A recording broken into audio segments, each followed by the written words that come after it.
While I was deployed in Okinawa, my father sold my home to pay off my deadbeat brother. When I got back, they stood on the porch laughing, "You're homeless now." I simply smiled.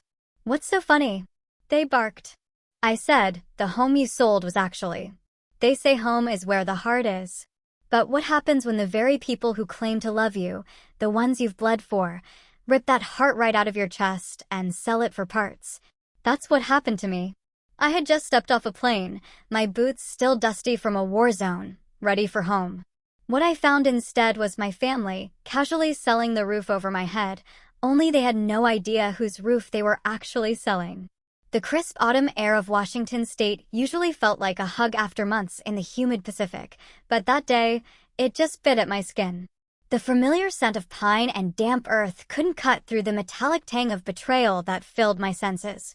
My world was about to shatter, and it started right there on my own front porch. I barely had one foot out of the taxi when I saw them. My father, David, and my older brother, Kevin, leaning against the porch railing. They had that smug, waiting look, like they were about to drop a bomb I'd never see coming. My sea bag was still heavy on my shoulder, my combat boots still crusted with the dust of Okinawa. I hadn't even taken 3 steps toward the house, still reeling from jet lag, when David spoke. "You're homeless now." Just like that. "No, hello, no, welcome home, Sarah."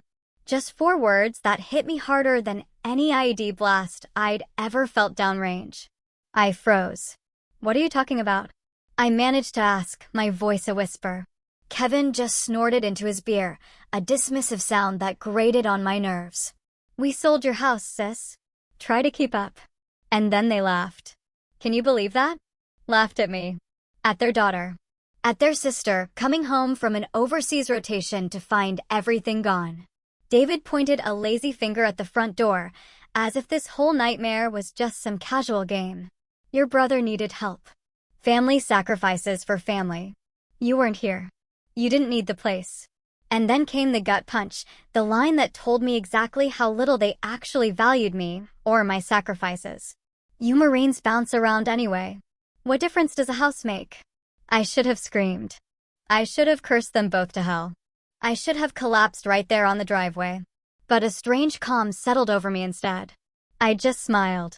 A slow, steady smile that wiped the smirks clean off their faces and turned them into confused frowns. David snapped, "What's so funny, Sarah?" And I just held their gaze. "The house you sold was actually..." But before I could finish that sentence, before I dropped the bomb that was about to obliterate their smug little world, I need to take you back. Because the truth is, none of this was an accident. This wasn't some unfortunate misunderstanding. This was a deliberate, calculated betrayal. They planned it. They just didn't plan it well enough.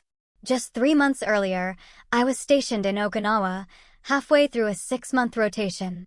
I'd actually been looking forward to it. Short duty isn't exactly glamorous, but it's predictable. And predictable? That's a luxury most Marines rarely get. In my off hours, I'd call home, check on the house, just make sure nothing was literally burning down. I'd owned that place for 8 years. Bought it myself, piece by piece, after my 2nd deployment. Renovated it room by room, on my own hard-earned dime. It wasn't just a house, it was supposed to be my stability, my anchor, my future. But every time I called home, something felt off. David would answer, sounding irritated, like I was interrupting something important. My brother, Kevin, bless his heart, the eternal, finding himself project, had moved back in with David after losing yet another job. Whenever I'd ask what he was doing to get back on his feet, David would instantly jump to his defense. "He just needs a little time. He's working on it. Don't be so judgmental, Sarah." I'd hear dishes clattering, muffled voices I didn't recognize in the background. Once I even heard someone yell, "Did she send the money yet?" before the call disconnected 2 seconds later. I tried not to overthink it. Tried to give them the benefit of the doubt. After all, I'd been gone my entire adult life, training, deploying, bouncing from base to base. Maybe I just didn't understand what was happening back home. Or maybe I just didn't want to. But 2 weeks before my homecoming, I got a message that should have been my glaring red warning sign. A short text from David, "Call us before you come home." No punctuation. No explanation. I stared at that message for a long, cold minute, feeling that familiar twist in my gut, the one every Marine knows, the one that screams, something's wrong. Something's coming. But duty hours were absolute hell that week. By the time I finally got a chance to call, it went straight to voicemail. Twice. I told myself it wasn't important. My flight was booked. My leave was approved. I'd be home soon enough. And then, there I was. Standing in my own driveway, staring at the people who were supposed to be my family, slowly, horribly realizing they had sold the roof over my head. I didn't know it was for Kevin's gambling debt then. Not yet. But I could already see the guilt, thinly veiled by shamelessness, in their eyes. You can always tell, can't you? When someone's done something terrible and convinced themselves it was entirely justified. Kevin lifted his beer can again, a sickeningly celebratory gesture. Don't look so shocked, sis. You were gone. Dad had power of attorney. Easy process. You'll get over it. My jaw tightened, but that unsettling smile? It didn't leave my face. If anything, it stretched a little wider. Is that what he told you? I asked softly, my voice barely above a whisper. David's eyebrows knitted together, a flicker of unease in his eyes. What's that supposed to mean, Sarah? I didn't answer. Not yet. Because what they didn't know, what was about to hit them like a freight train in roughly 90 seconds, was that the house they'd so cavalierly sold wasn't what they thought it was at all. Legally, financially, structurally, they had absolutely no idea what they'd actually put on the market. But I wasn't ready to drop that bomb just yet. Sometimes, sweet revenge needs a little more time to simmer. I slowly set my sea bag down, brushed some dust off my sleeve, and walked toward the porch as if nothing could touch me. David instinctively stepped aside, annoyed but clearly confused. Kevin scoffed, look at her, acting all calm. They thought I was calm because I was stunned. Because I was weak. They had no idea I was calm because I was already 10 steps ahead. Marines don't come home hoping for the best. We come home prepared for the worst. And this? This was nothing compared to what I'd already survived. I didn't go inside right away. I just stood there on the porch, letting them both stare. They were waiting for me to cry, to break, to crumble, just like they'd probably rehearsed in their heads. But nothing came. No tears. No begging. No dramatic collapse. Just a long, heavy silence that made David shift uncomfortably and Kevin tap his beer can against the railing, his nerves clearly frayed. That silence? That was all the power I needed in that moment. Finally, David cleared his throat. Well, aren't you going to say something? I tilted my head, studying him. The man who used to wake up at 5 a.m. to make me breakfast before school. The man who stood in the front row at my boot camp graduation, tears streaming down his face. The man who hugged me so tight before my first deployment, I thought my ribs would crack. I wondered, bitterly, when exactly he'd stopped being that man. When had I stopped being his daughter and become just another line on his balance sheet, a backup bank account? When did you sell it? I asked, my voice steady, betraying none of the turmoil swirling inside me. 3 weeks ago, he mumbled, avoiding my gaze. It was the right thing to do. Your brother needed help. There it was again. Always needs. Always about Kevin. Always about his next fix, his next crisis, his next temporary setback. And you didn't think to call me? I pressed. He scoffed, looking away. You were overseas, busy. You Marines have your heads in the clouds. Always too busy to pick up a phone. That's interesting, I replied, a cold edge to my voice. Because I called every week. Kevin rolled his eyes. Oh, here we go. I turned to him directly. Did you know? Did you actually sit there and watch him sign away my home? He shrugged, lazy and completely unbothered. Dad said it was fine. I believed him. Why wouldn't I? He's Dad. I almost laughed at that, at how utterly unself-aware a grown man could be. But instead of arguing, I walked down the steps and took a slow lap across the yard, letting the cold Washington air try to clear my head. The house looked the same from the outside, white siding, trimmed hedges, the flagpole I'd installed after re-enlisting. But it didn't feel the same. Something important had been broken. Something deeper than a deed or a signature. Behind me, David called out, We put the money to good use. Your brother's debt is handled.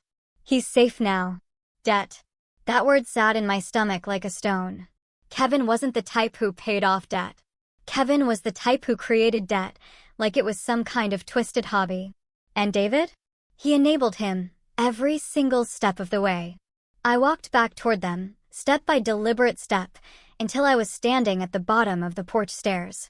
You two want to tell me the whole truth? I said, my voice dangerously calm. Or do you want me to find it myself? David's jaw tightened. Kevin drank the last of his beer and crushed the can in his hand. What truth? He mumbled. You're blowing this way out of proportion. Really? I asked. Because when I left, the house was paid off. I had no debt, no liens, nothing pending.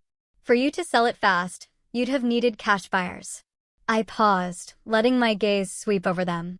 That means desperation. Whose desperation? Kevin's eyes flickered, just for a second. But I caught it. My brother's, I said softly. So, let's hear it. Gambling, drugs, loan shark. Which was it this time, Kevin? David exploded. Stop interrogating your brother like he's some criminal. I'm interrogating, I said, my voice not rising, because my house is gone. You are gone, he shot back, his face red with a sudden, ugly anger. Always gone. Always Marine Corps this, Marine Corps that. You think you're better than everyone. You think you don't need this family. I've been serving this country for 13 years, I countered, the word sharp. And every single assignment, I came home to this house. My house. The one thing I worked for.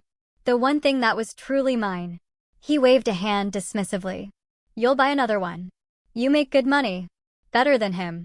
He pointed at Kevin like Kevin was a helpless child, not a 39-year-old man who'd been bailed out by the family more times than I could count. Something inside me cracked. Not broke, but shifted. I saw them both clearly in that moment, like a lens had finally come into focus. David wasn't helping Kevin because he was kind. He was helping him because he needed someone to need him. And Kevin wasn't apologizing because he never had to. David always took the fall for him. And now they'd taken something from me because they assumed I was strong enough to lose it.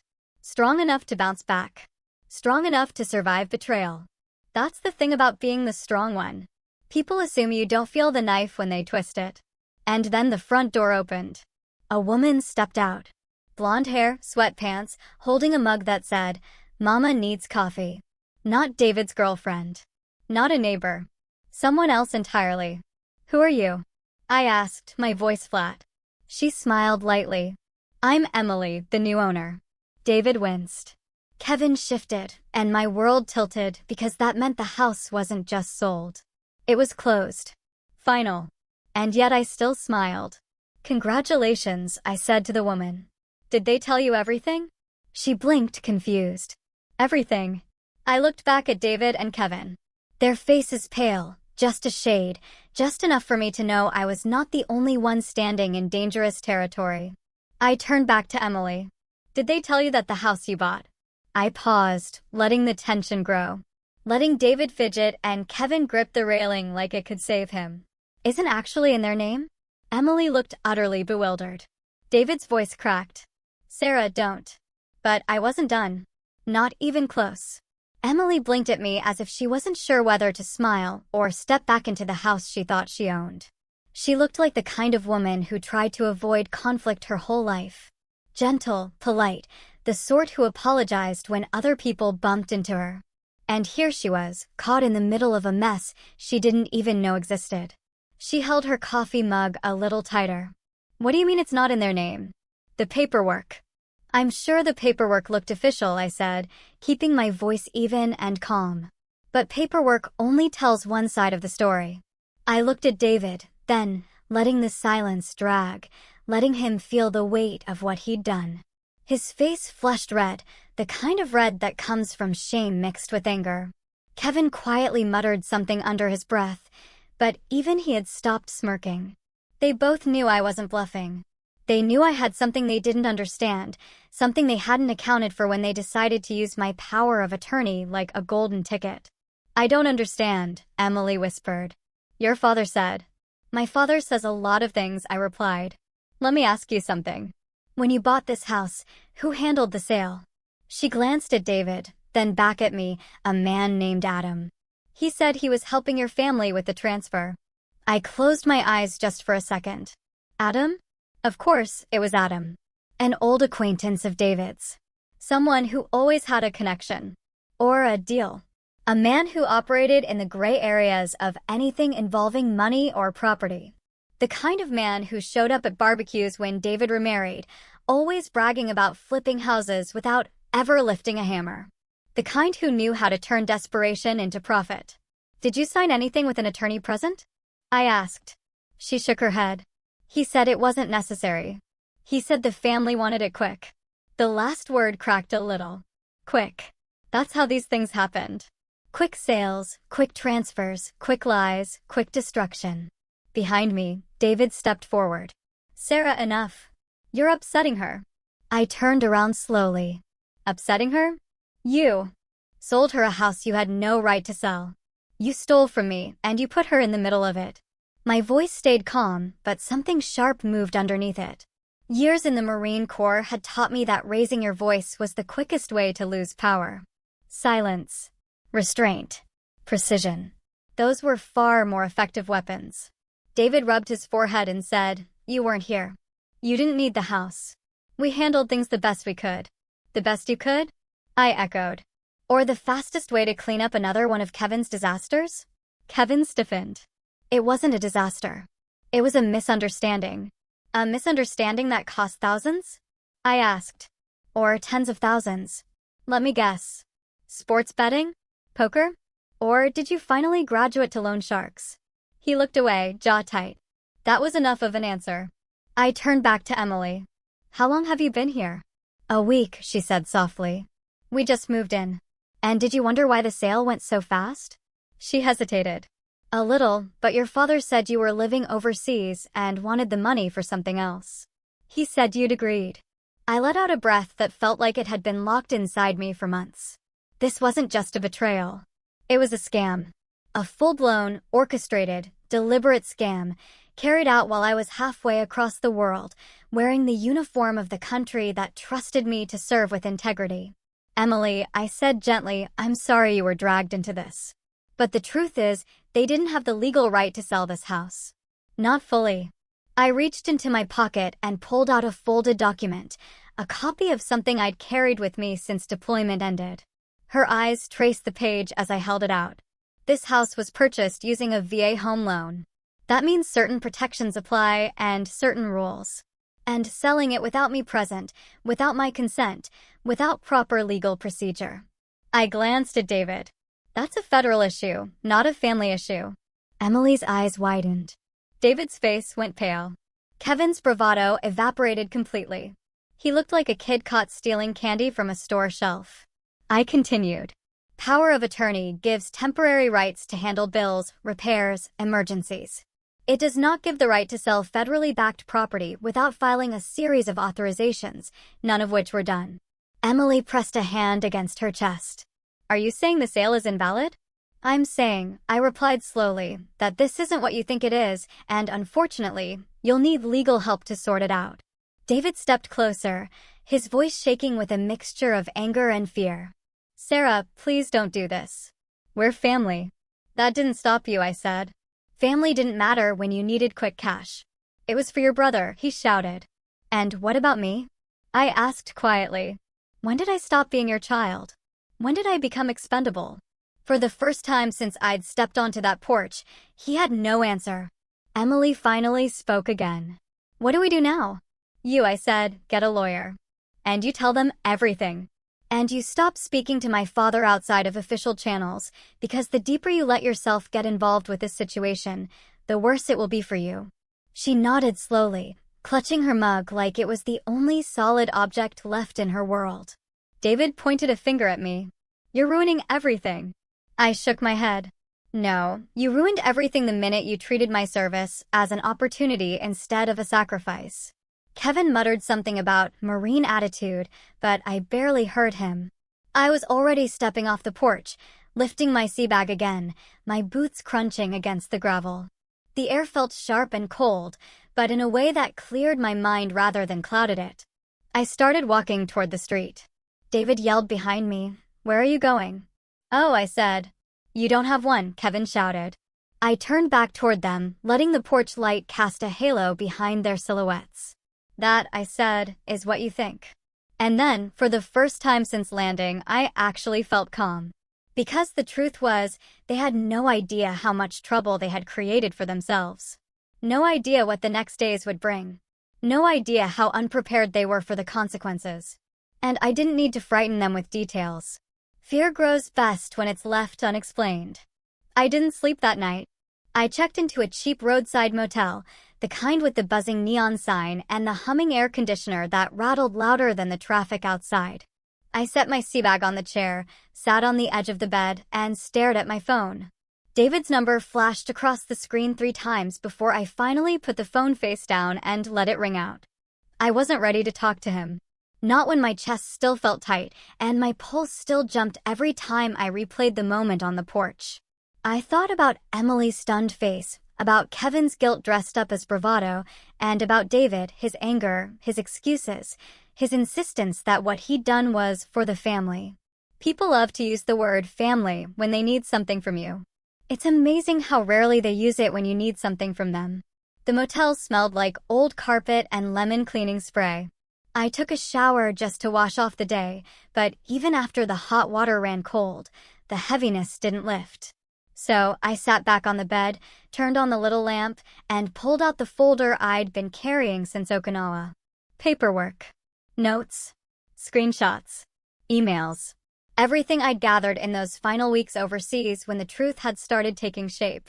It hadn't happened all at once. Betrayal rarely does. It starts with little cracks, uneasy silences, vague explanations, half-finished sentences. Then one day, the dam breaks and you realize every red flag had been trying to warn you. I still remember the first moment it truly hit me. I was standing on a balcony outside the barracks in Okinawa. The air thick with humidity, my camis clinging to my skin, even though the sun had already set. The cicadas were screaming in the trees like they were trying to drown out whatever thoughts I was having. My phone buzzed in my hand. Another notification. Another automated alert. I almost ignored it, but then I saw the words, "Property ownership update," and every instinct I'd ever honed in the Corps told me to stop and read. The message wasn't long. It didn't explain anything, just a digital confirmation that an ownership change had been processed. Not completed, not verified, just processed.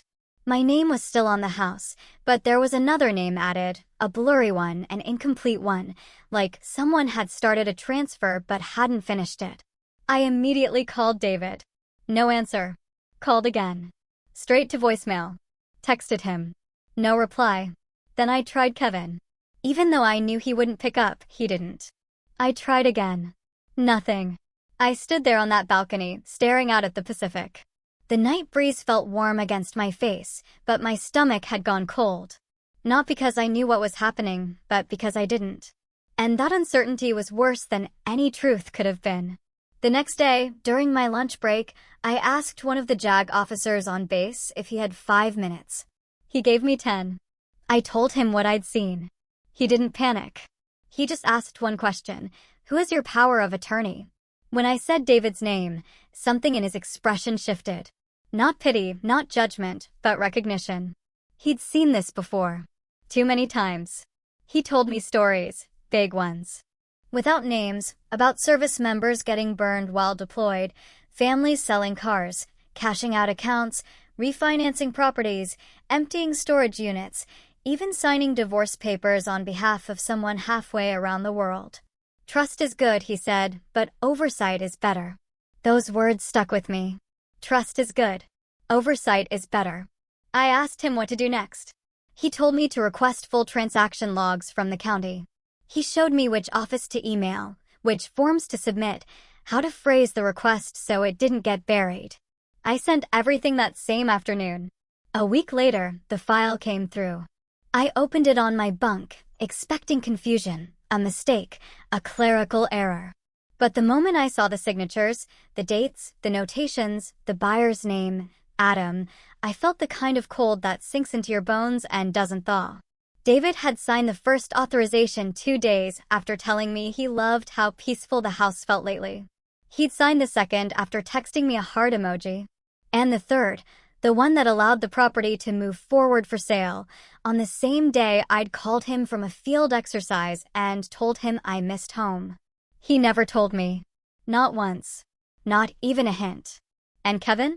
The logs showed his bank account as one of the destinations for the wired money. I sat on my bunk for a long time, staring at the screen. I remember the dim light above my bed flickering, the hum of the fan overhead, the muffled sounds of Marines laughing in the hallway after a long day. Life kept moving around me, but I felt frozen. Later that night, I called David again. This time he answered, but only because he didn't recognize the number. I had used the office phone instead of my own. His voice was cheerful at first. Too cheerful. "Hey, sweetheart. Everything okay over there?" I swallowed hard. "Did you sell my house?" The pause that followed told me everything. 5 seconds. 10. 15. Long enough for a world to collapse. Then he said, "Before you get upset." I hung up. I didn't trust myself to speak. And over the next few days, whenever he called back, I let it ring. I wasn't ready to hear excuses. I wasn't ready to listen to his reasoning or his guilt or his justification. I wasn't ready to listen to a man who hadn't respected me enough to tell me the truth. But what I was ready for, what slowly, steadily began building inside me, was a plan. People think revenge is loud, explosive, dramatic. But the truth is, good revenge is quiet. It breathes. It waits. It watches. It sharpens itself in the dark until the moment it's needed. When my deployment ended, I made no announcement. I booked the earliest flight home and landed at SeaTac before sunrise. I didn't tell David. Didn't tell Kevin. Didn't tell anyone. I rented a car from the airport, stopped by the county recorder's office as soon as they opened, and requested every document in person. I spent 2 hours with a clerk who had seen enough messy family disputes to spot trouble from a mile away. She didn't say much, but the sympathy in her eyes told me I wasn't wrong. When I walked out with a full packet of documents, the truth hit me fully. For the first time, my father and brother had legally cornered themselves. They just didn't know it yet. That night, as I sat in that cheap motel with the buzz of the neon sign seeping through the window, I laid out every page, every signature, every timestamp. I highlighted lines, circled dates, cross-referenced entries. The betrayal still hurt. God, it hurt. But the clarity that came with understanding the scope of their mistakes felt like air filling my lungs again. They thought they'd beaten me. They thought I'd come home helpless. They thought a Marine would crumble because of a house. But they forgot something. They forgot who raised me. They forgot that Mom taught me how to fight quietly. They forgot that the Corps taught me how to fight smart. And worst of all for them, they forgot that consequences are patient. The next morning, I drove back to the neighborhood before the sun had fully risen. The houses were quiet, the lawns still covered in dew, and a soft gray fog hung low over the street like the world hadn't quite woken up yet. I parked a few houses down from mine and sat there for a moment, letting the engine tick itself into silence.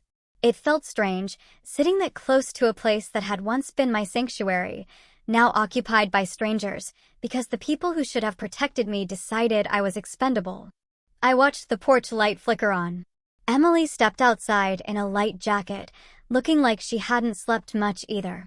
Her hair was pulled back in a loose bun, and she stood on the porch with her arms wrapped around herself, staring at the yard with a lost expression. I got out of the car and walked toward her slowly so I wouldn't startle her. When she looked up and saw me, I lifted a hand. "Morning. Morning," she said softly. "I didn't expect to see you here." "I know," I said, "but we have a lot to sort out." I stepped onto the grass and stayed a few feet away, not wanting to invade the space that, for the moment, she believed was hers. "Did you talk to anyone last night?" She nodded. "My husband. He's flying back tonight. He said we'll get a lawyer first thing tomorrow." Then she hesitated and added, "I didn't tell your father." "Good," I said. "Don't." She exhaled shakily and sank onto the porch step, the mug in her hand trembling slightly. "I don't know how this happened. We've been saving for years. This was supposed to be our fresh start, our first real home. Her voice cracked, and for a moment, I felt a pang of guilt. Not because I'd caused any of this, but because the damage done by David had spilled onto someone who didn't deserve it. I sat down on the step beside her. You didn't do anything wrong, Emily. You bought a house. You trusted the people selling it. That's what anyone would do. She nodded, but tears slipped down her cheek anyway. When he told us he had authority, we believed him. He seemed so certain. My father always sounds certain, I said. Even when he's dead wrong. She wiped her face quickly. What do you think will happen now? That depends on how honest you want to be with your lawyer, I said. And how honest they want to be with the court. I reached into my bag and pulled out 2 copies of the documents I'd assembled. Here, these are for your attorney. They outline everything I told you yesterday. Emily took the papers, her fingers brushing mine briefly. This is going to get messy, isn't it? Yes, I said. But messy doesn't mean hopeless. Before she could respond, the front door swung open and David stepped out. His expression was the same one he used to wear when he scolded me as a teenager, tight, rigid, impatient. Sarah, what are you doing here? Talking, I said calmly. He pointed at me like I was a trespasser on my own lawn. Not without my permission. You're not. I stared at him. Your permission. I repeated. That's interesting, considering none of this belongs to you. It doesn't belong to you either, he shouted, and Emily flinched beside me.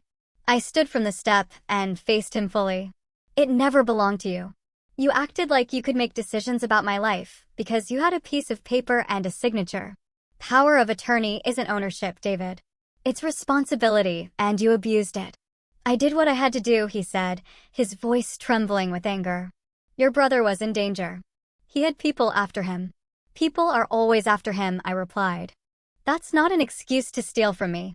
It wasn't stealing, he barked. You always judge him. You always think you're better than him because you're a Marine. But he's my son, too, and he needed help. And I didn't? I asked, my voice low but steady. I served for 13 years. I sent money home. I kept this family afloat more times than either of you will admit. When did I become the one who didn't matter?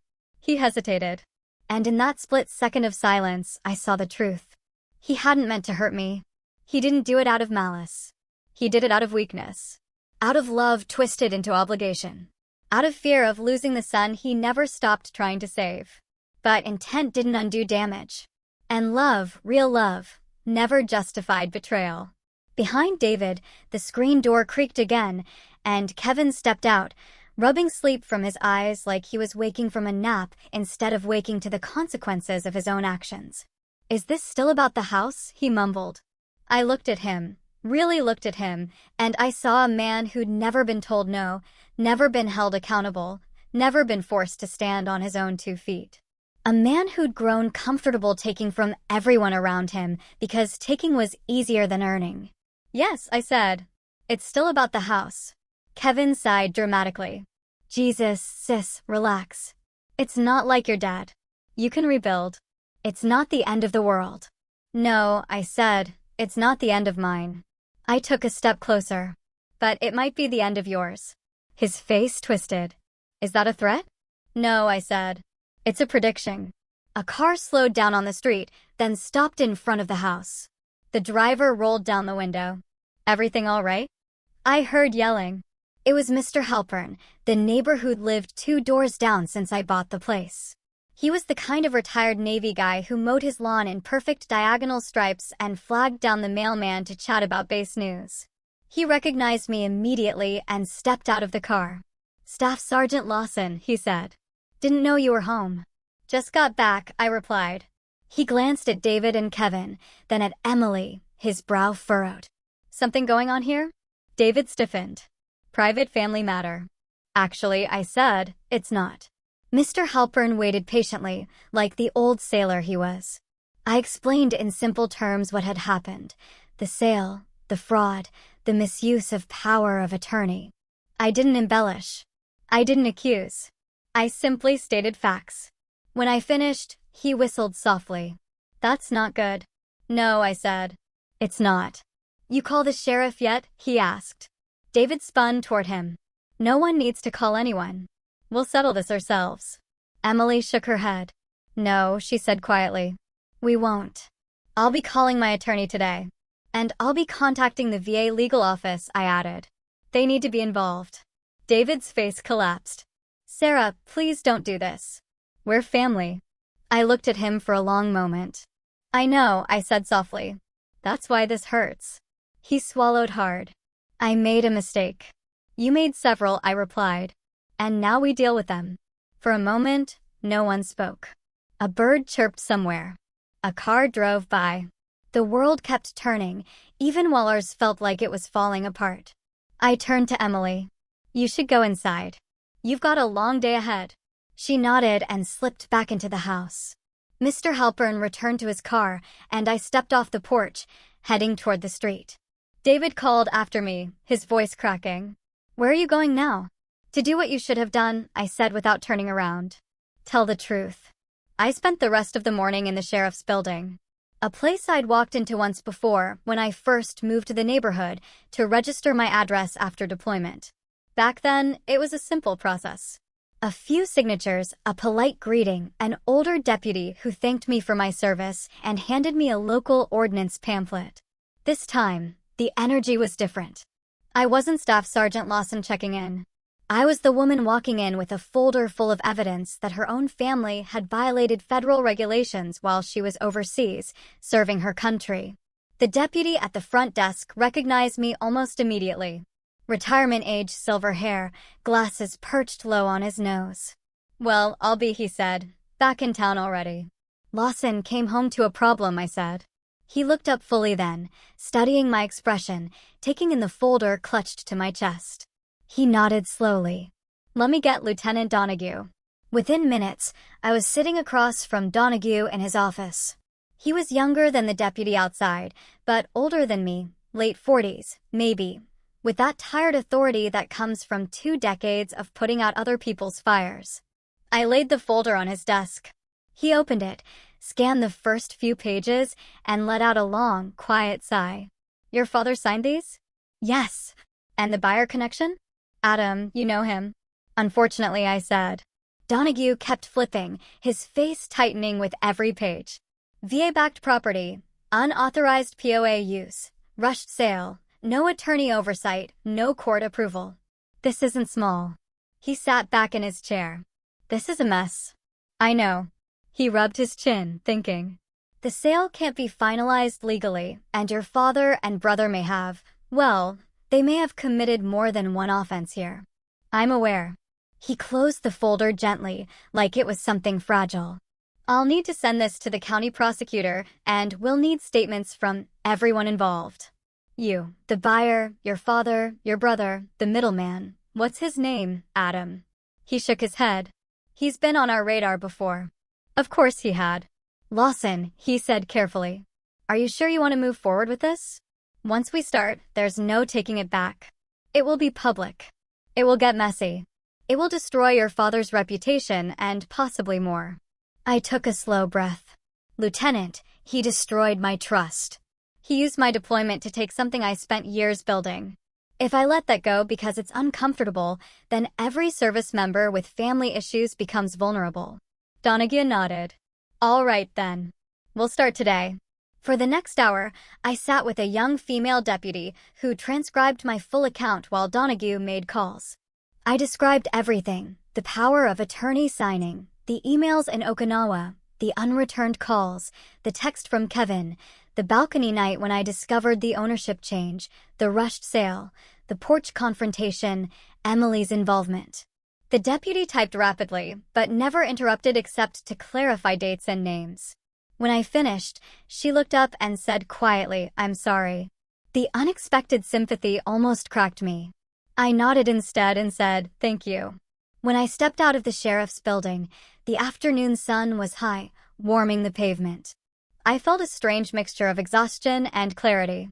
This wasn't revenge anymore. Not in the childish sense. This was accountability. And accountability takes work. Emily called me later that afternoon. Her voice shook as she told me her attorney had confirmed everything.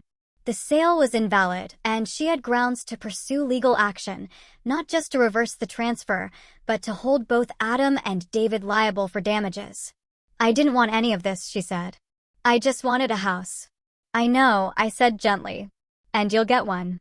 But this one needs to be fixed first. She asked if I would be willing to speak with her attorney directly. I agreed. An hour later, I was on a conference call, walking through every detail again, letting the lawyer interrupt, ask questions, confirm timelines.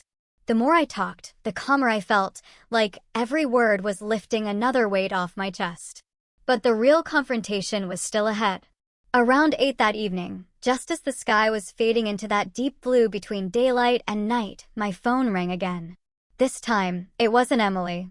It wasn't the sheriff's office. It was David. For a moment, I considered letting it ring. But something inside me, maybe the part that still remembered the father he used to be, made me answer. He didn't yell this time. His voice was small, tight, almost brittle. Sarah. I know. The sheriff's office came by. I did. He let out a shaky breath. You didn't have to do that. I closed my eyes. I gave you every chance to be honest. You weren't. I made a mistake, he said again, like repeating the words would turn them into something meaningful. You made a series of choices, I corrected. And each one hurt someone. It wasn't supposed to hurt you, he whispered. David, it was always going to hurt me. You sold my home. There was a long pause. I heard him inhale, heavy and slow. Can we talk in person? He asked. Yes, I said, but not alone. He sounded wounded by that, but he didn't argue. Okay. Tomorrow morning. Your house. My house? I repeated, letting the words settle into the space between us. I'll be there. When I hung up, the motel room felt heavier than before. Not because of fear. No, that part had passed. What I felt now was the weight of endings and beginnings, tangled together so tightly, I couldn't tell which was which. I didn't sleep much that night either, but I wasn't restless. I was ready. The next morning, I drove back to the house. Emily was there with her attorney. The sheriff's deputy arrived shortly after. Then David and Kevin pulled up in David's truck, both of them looking smaller than I'd ever seen them look. David wouldn't meet my eyes. Kevin looked like he wanted to disappear into the ground. We stood in a loose circle in the yard. No shouting. No dramatics. Just the quiet tension of a truth finally cornered with nowhere left to go. David cleared his throat. I didn't realize it was illegal, he said. I swear to God I didn't. You didn't want to realize, I said softly. There's a difference. Kevin mumbled something. But his lawyer, yes, he had brought one, put a hand on his shoulder, silencing him. The sheriff's deputy explained the next steps, statements, temporary restrictions on both David and Kevin regarding the property, a forthcoming investigation, the likelihood of charges. David's face went pale at the word. He looked at me then, eyes watery. I never meant for it to come to this. I know, I said, but you brought us here. Then I turned away because there was nothing else left to say. For the first time in days, I walked toward the front door and placed my hand on it. The paint felt cool beneath my fingertips, familiar in a way that made my throat tighten. I didn't open it, not yet. But I stood there long enough to feel something returning, a sense of home. Not because the house was safe, but because the truth was. When everyone left that morning, the deputy, the attorneys, the neighbors who lingered near their windows pretending not to watch, I stayed in the yard long after the last car pulled away. The air was cool and still, carrying that quiet heaviness a neighborhood feels right after a storm. David and Kevin had driven off without a word. Emily and her attorney had gone to file their paperwork, and I stood alone on the small patch of grass I used to mow every Sunday morning, letting the silence settle around me like a blanket I didn't know whether to wrap myself in or shake off. I finally opened the front door slowly, cautiously. It felt like walking into a memory that wasn't mine anymore. The living room looked different. Emily had rearranged the furniture, added soft blankets, hung pictures of her family on the walls. But underneath the new touches, I could still see the shadow of my own life. The dent on the floor where I dropped a toolbox 3 years ago. The little scratch on the door frame from when I moved my dresser alone. The faint outline on the wall where my medals once hung. Homes change, but they remember. I walked through the place, room by room, not to claim anything back at that moment, but to remind myself that I hadn't lost everything. The decision was now in the hands of the law, the attorneys, the county, and the VA. And for the first time since this nightmare started, I trusted that process more than I trusted anything David could say or do. The last room I visited was my bedroom. Emily had put up white curtains that fluttered in the soft breeze from the cracked window. The bed was different, the color scheme different, the smell different. But the bones of the room were the same. And when I ran my hand along the windowsill, I felt the little ridge where I'd once carved my initials when I first bought the place. I'd forgotten it was there. The small, raised bumps of the letters hit me like a soft punch to the heart. I stood there for a long time before leaving. I didn't want to intrude more than necessary. They were still living there, after all. But I needed to feel the house one more time before stepping away again. When I walked out, I saw someone waiting for me at the bottom of the porch. David. He was standing by his truck, hands in his pockets, shoulders hunched like a man carrying a weight he finally realized was his own. For a moment, neither of us spoke. It was the longest silence we had shared in years. Finally, he said, "Can we talk?" I stepped down the porch, keeping a careful distance. "We've been talking." "No," he said quietly. "Not like this." Something in his voice, humility, maybe, or the exhaustion of a man who'd run out of excuses, made me pause. I nodded once. He looked older than I remembered. Not old in the way time makes you old, but old in the way regret does. Suddenly and all at once. His eyes were red, and his mouth trembled when he started speaking. "I thought I was helping him," he said. "I thought if I didn't step in, he'd lose everything." "You didn't step in," I said. "You stepped over me." He bowed his head. "I know. And I don't expect you to forgive me. I just need you to understand." I was scared. Of what? "Losing him," he whispered. "He's a mess, Sarah. He always has been. But he's all I have left." He swallowed hard. "And I didn't want to lose you either. But I kept choosing wrong. I didn't soften. Not yet. But I listened. Your mother was the strong one," he continued. "You got that from her. After she died, I didn't know how to hold things together. Kevin needed me more. Or at least it felt like he did. You were always fine. You were always the one who made it. I thought you wouldn't break." "I didn't," I said, "but you broke something in me." His eyes filled. "I know. And you broke something in yourself, too," I added. "You just don't see it yet." He covered his face with one hand like he wanted to hide from the truth. "I don't know how to fix this." "You can't fix all of it," I said gently. "But you can start by being honest. And by letting the consequences happen." He let his hand fall. "I don't want to go to jail." "You may not," I said, "but you may have to answer for what you did." He nodded slowly. "If that's what it takes to make this right, then I'll do it." And for the first time since I returned, I believed him. He started to turn away, but then he stopped. "I'm proud of you, he said softly. "I know I never say it the right way or at all. But I am." I didn't respond right away. The words were good, but they were late. Still, they were something, a start. And maybe that was enough for now. "Take care of yourself," I said. "And take responsibility."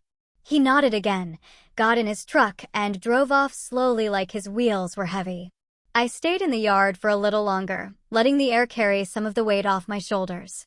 Emily came outside not long after, her hands in her coat pockets, her expression kinder than I deserved. "Are you all right?" she asked.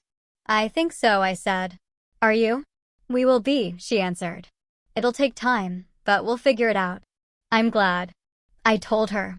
"No matter what happens, I want you to land on your feet." She smiled a little. "You too." The next weeks unfolded slowly. Attorneys met. Papers were filed. Adam disappeared for 2 days until the sheriff found him hiding at a friend's trailer. Kevin attended mandatory meetings with a public defender. David gave a statement that lasted 3 hours and left him pale and shaking. But he didn't back out. He faced what he had done. And the house? After enough legal wrangling to fill a drawer, the sale was officially voided. Emily and her husband were reimbursed through the county's emergency fraud fund while pursuing compensation from Adam. My house remained mine, though it would be months before everything settled enough for me to move back in. But that was all right. Healing takes time. The day I finally stepped inside as the official owner again, I walked through each room slowly, feeling every memory flood back through the walls. This time, though, there was something else. Peace. Not perfect peace. Not complete peace, but a quiet acceptance. A gentleness I hadn't felt in years. I stood in the middle of the living room and whispered, "I'm home." But the truth was bigger than that. I wasn't just home. I was whole again. In a way betrayal couldn't break and forgiveness didn't erase, but softened like something sharp, finally losing its edge. So, if there's one thing, just one thing I want you to take from my story, it's this: family can fail you. People can disappoint you. The ones you love most can, heartbreakingly, be the ones who hurt you deepest. But you do not lose your worth because someone else lost their way. You do not stop deserving a place in this world because someone tried to snatch it from you. And sometimes, just sometimes, the absolute hardest journeys are the ones that bring the clearest, most profound lessons. I'm still navigating the aftermath, still rebuilding those shattered pieces. If you've ever faced a betrayal like this, what was your turning point? How did you find your way back? Share your thoughts below. I'm reading every single comment.